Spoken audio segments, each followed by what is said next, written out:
What's up, everybody? Welcome to Nicely Done. This is just a channel about DIY, nicely done DIY, nicely done creative things like that, nicely done everything. All right, and so what I'll be doing is hopefully showing you how I nicely built a crescent moon backdrop for my wife's Decor business. Decor businesses are popping up all over the place, and so we took an opportunity to go ahead and hop in as well. And so, one thing that most people like to do, especially myself, is to see how I can ball on a budget. And this piece I'm working on today will be a crescent moon backdrop made out of plywood. As you can see here, I'm clamping it down, getting it prepped on my crappy work table that I sourced all the wood from a construction site in my neighborhood. And so pretty soon I'll be jigsawing. As you can see, the jigsaw is on top of the plywood. Got the wonderful extension cord that's going to be there because I am too cheap to get a battery powered jigsaw, but it's all good. So I wish y'all stick around. Thank you for being here. You can like and subscribe if you want to. I'm gonna keep that little blip in there. Could jack it up, but thank you for being here.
yeah, finished the job that night, and neighbor invited me over, and it was fight night.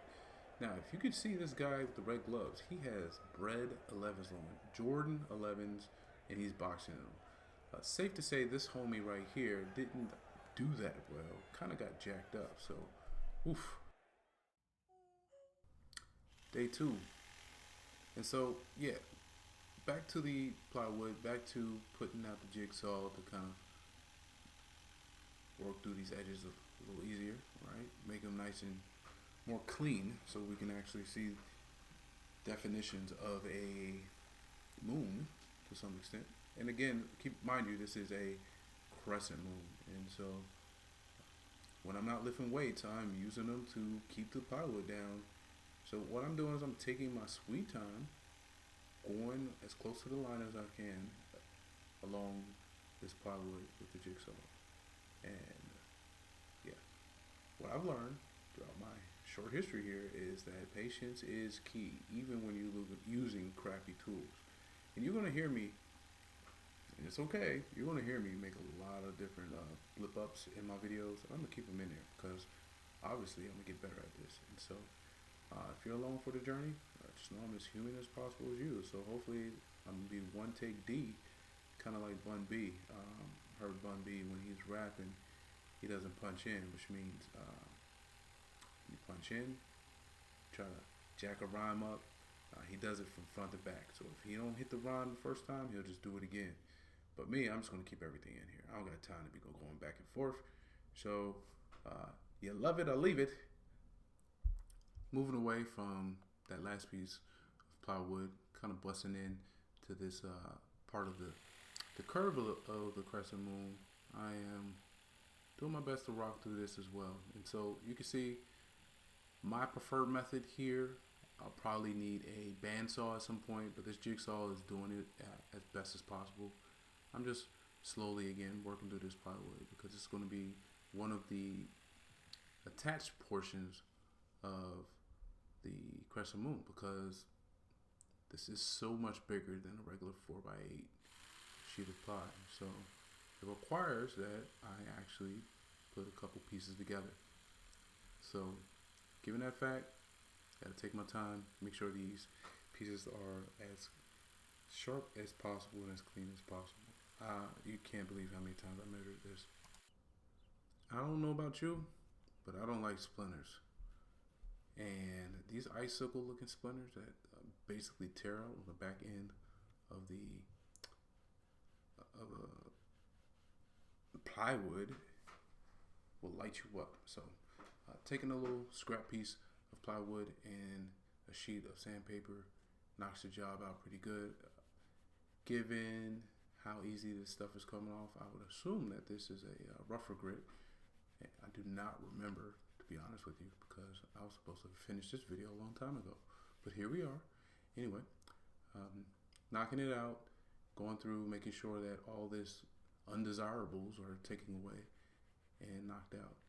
Because you do not want to see this on a backdrop that is meant to be for event decor, for people to see with their eyes and to gaze upon and to marvel upon. No, you don't want a bunch of tear out. No, you don't want a bunch of burrs on the back end. So slowly I'm taking this out, doing my best, and trying to clean up these curves. So if anybody can kind of feel like me when you have to do this, it's very important part of the step. So continue rocking with me. More to come. We're going to work on the front edge pretty soon, one of the more pointy ones. So as you can see here, it's one of the points of the crescent moon. About to clean it up. You can see I cut into it already, and it is back to the jigsaw, trying to clean it up real nice. This is sort of dangerous. Looking at it from this angle, I shouldn't have done it this way. Again, bandsaws would have been a better tool for the job, but the best tool for the job is the tool that you have. And in my case, it's this crappy jigsaw from Harbor Freight. Seems like a common theme here. Thinking back more recently, prior to this job, I did change the blade and it cut a lot better. I think I was rocking this blade for a couple years. So when you're not thinking, you kind of do dumb stuff. So hopefully I won't have to make that same mistake moving forward. After that safety hazard, um, we're pretty much done here. So not pretty much, but we're close. And after working, you gotta treat yourself a little bit. So Brooklyn, Brooklyn chocolate stout, nice thing to end the day. So here's the finished product after I painted it. If you want to see me paint this in a video, let me know. I will show you the details because I actually do have the footage of all that. Thank you. Thank you for coming. Like and subscribe if you want to see more. You really helped me out. Have a great one. See you later.